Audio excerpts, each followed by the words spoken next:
He's watching them leave.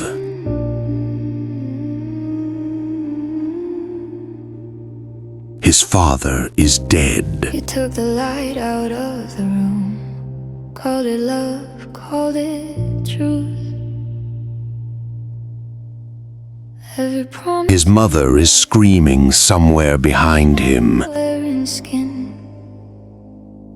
I gave silence, gave my time. And the men who promised to protect his family Watch my colors fade are riding away. to keep you from the rain. 9 years old, kneeling in the snow, and suddenly he understands something.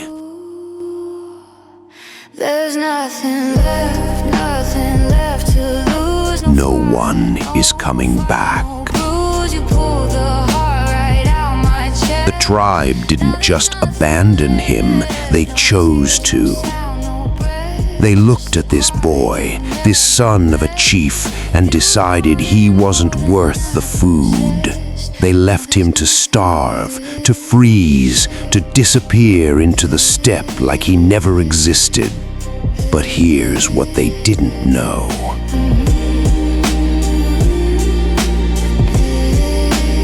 The boy they left to die in the snow would return.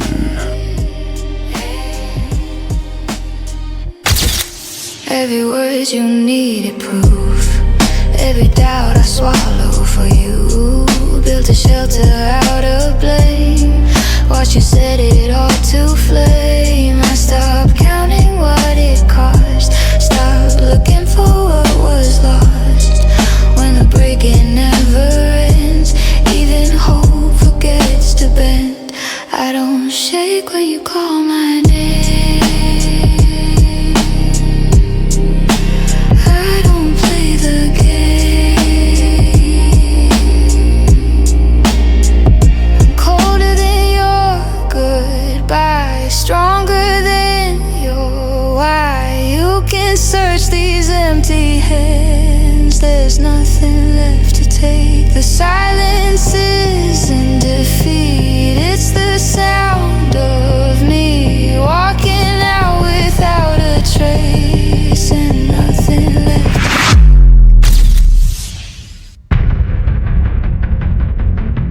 His name was Temujin. And for 9 years, his world made sense.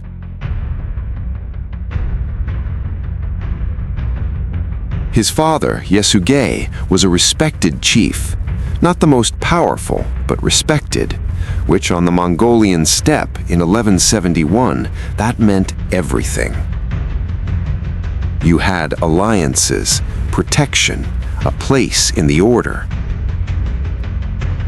Yasuge was teaching him what every Mongol boy learned: how to ride,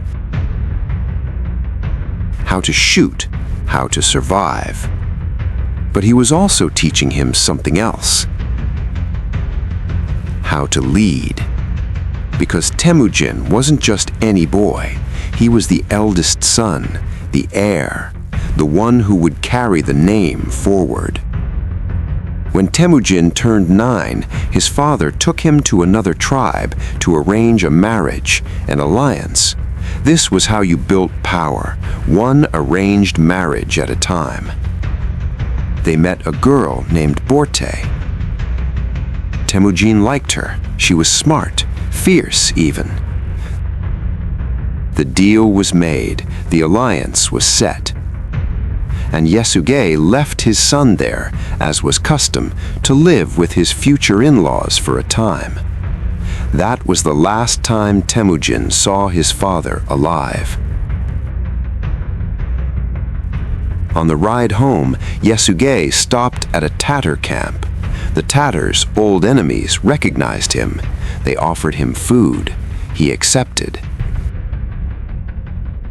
And within days, Yasuge was dead. Poisoned.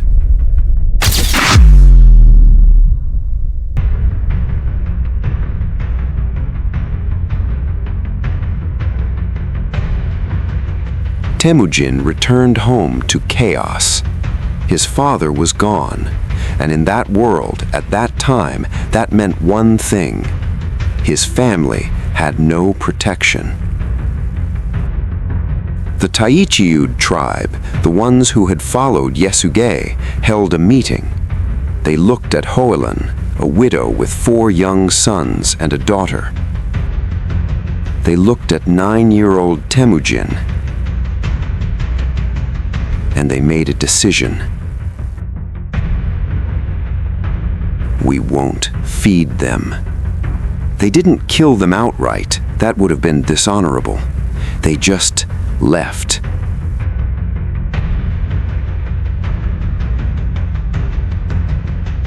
And this moment right here, this is where it happens. This is where the boy they left to die in the snow learns the only lesson that will ever matter. No one protects you. No one saves you. There is no mercy in this world. Only strength.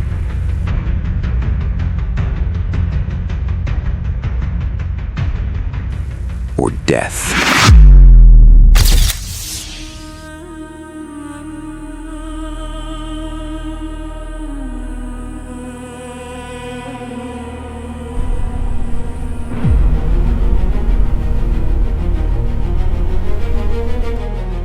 They should have died.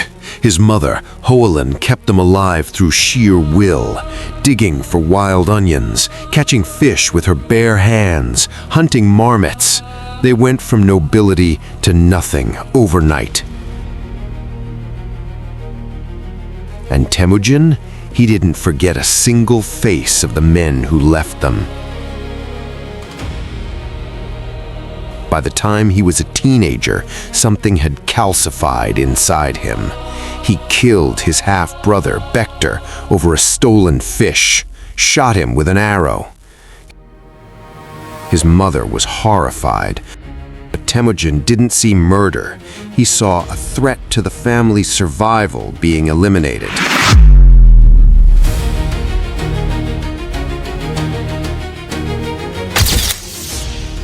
Do you see what's happening here? The abandonment didn't just hurt him, it rewired him. Trust became weakness, sentiment became suicide. He grew into a man possessed by one singular drive: never be powerless again, never be left behind again, never, ever be the boy in the snow.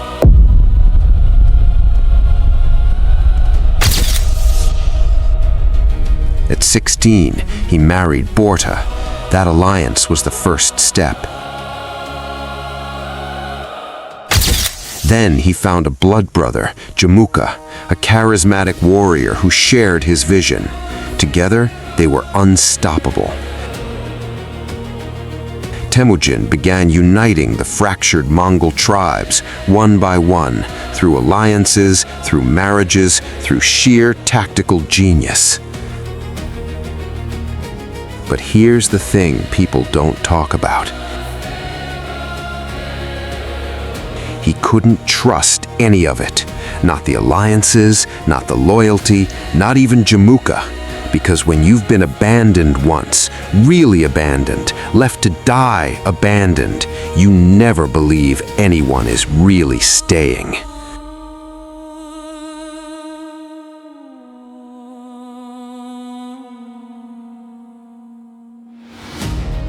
So he built systems, meritocracy instead of bloodlines, loyalty through fear and reward, information networks to watch everyone.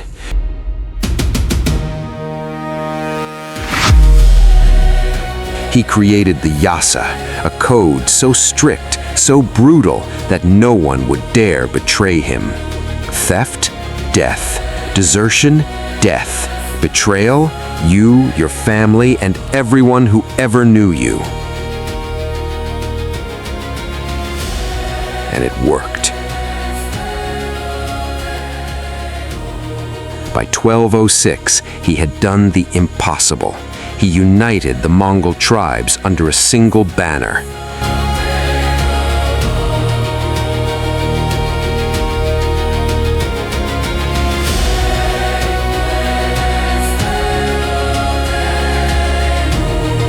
gave him a new name.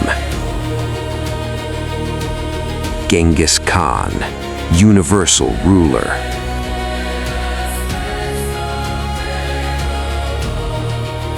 The boy they left to die in the snow now commanded the largest cavalry force the world had ever seen. But here's the burden. When you build a throne on the assumption that everyone will betray you, you can never step down from it. You can never rest, because the moment you do, they'll leave you in the snow again.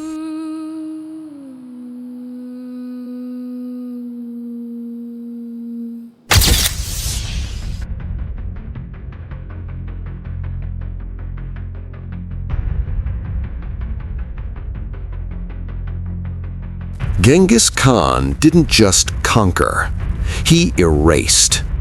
The Khwarezmian Empire executed his ambassadors, so he killed 90% of their population.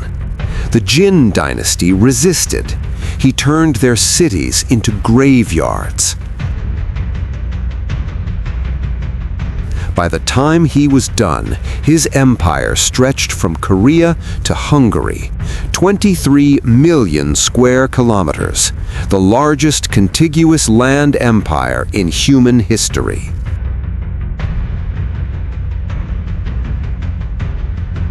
And people say he was a monster.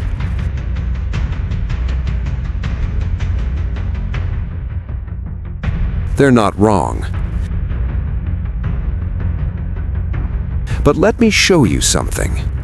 In 1219, his army captured a city called Urgench. The defenders surrendered. He ordered every living soul killed, men, women, children, even the animals.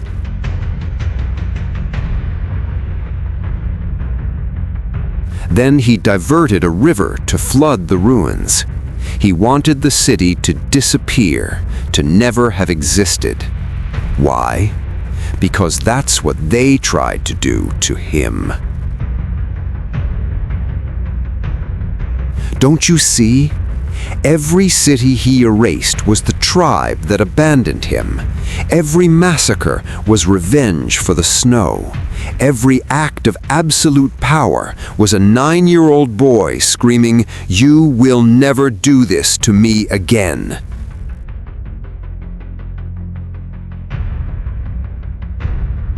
But there's one moment, one person where the mask slipped.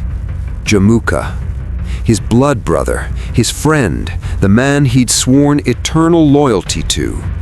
They'd become enemies, rivals. Jamuka had tried to kill him and lost. Now Jamuka stood before him in chains, and Genghis Khan did something strange. He offered him mercy. "Join me, be my brother again, let's rule together." And Jamuka said no. He said, "You need an enemy to define yourself, and I need to die free." He asked for a noble death, execution without bloodshed, the Mongol way, and Genghis Khan gave it to him.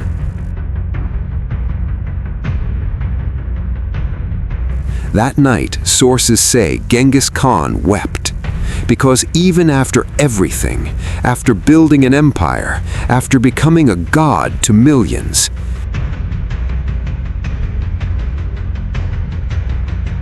he was still alone, still the boy in the snow. The one person he might have actually trusted chose death over him. And that's when Genghis Khan realized something that broke him.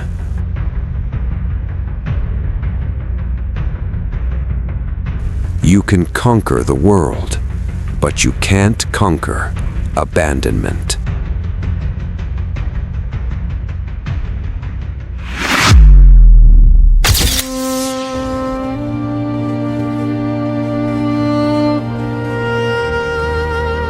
He kept going. Even in his 60s, he rode with his army. He planned campaigns. He expanded. Because if he stopped, if he ever sat still, the snow would come back.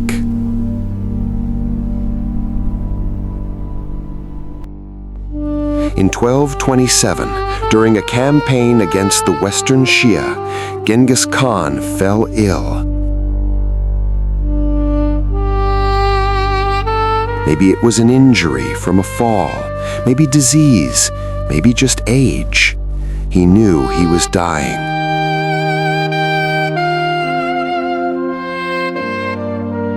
And do you know what his last words were?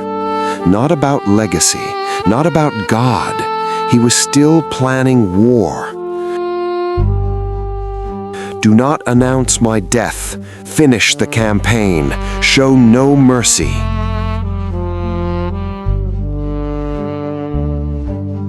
Even in death, he couldn't let go, couldn't be vulnerable, couldn't be the boy in the snow again. His death was hidden for months.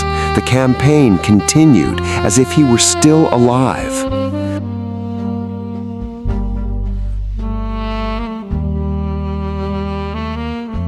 When his body was finally transported back to Mongolia, anyone who saw the funeral procession was killed.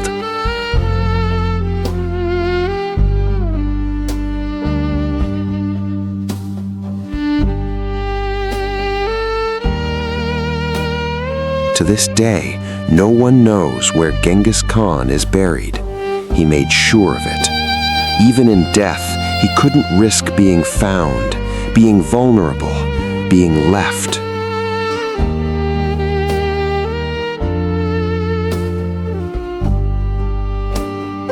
And here's the cruel irony.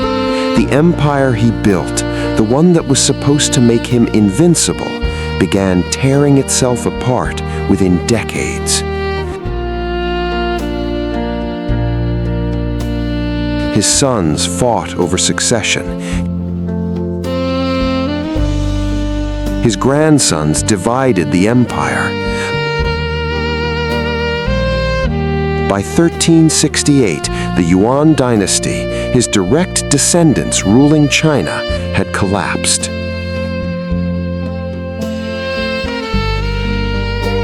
Everything he built to avoid abandonment abandoned him.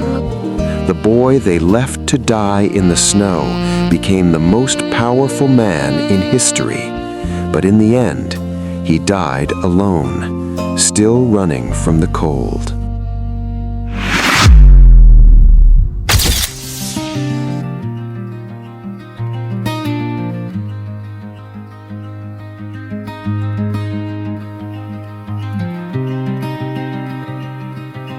So what do we do with Genghis Khan?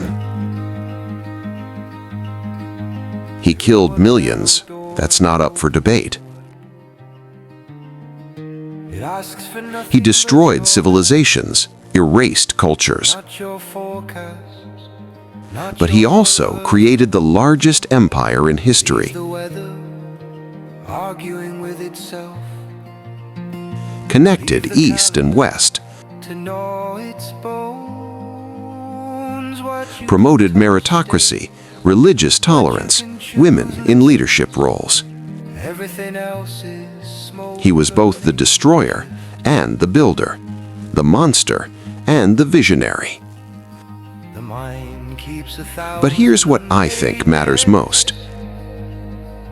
The boy they left to die in the snow never left that snow.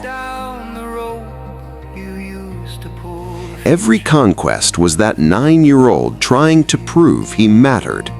Every execution was that abandoned child saying, "You can't hurt me first if I hurt you." Every moment of his life was spent running from a single moment of abandonment. And that's the truth about trauma, isn't it? It doesn't matter how powerful you become, how much you accomplish, how many people fear your name. If you never heal the wound, you're still just the child who got hurt. Genghis Khan conquered the world, but he never conquered the snow. Maybe that's the lesson. Maybe the only way to escape the past is to stop running from it. If this story made you think, subscribe. We tell the stories history forgot to explain. Thanks for watching. It asks for nothing but your hands, not your forecasts, not your rehearsals. Leave the weather arguing with itself. Leave the calendar to know its bones. What you can touch stays, what you can choose listens. Everything else is smoke learning to drift. The mind keeps 1,000 unpaid debts. The body pays only for today. Set down the rope you used to pull the future. The knot will forgive you. You are not the manager of outcomes. You are the steward of the next breath. Attention is a small lamp. Aim it at the step you're taking. The road will reveal itself by consent. Peace arrives unannounced, practical. It sits where worry used to pace and calls that place home.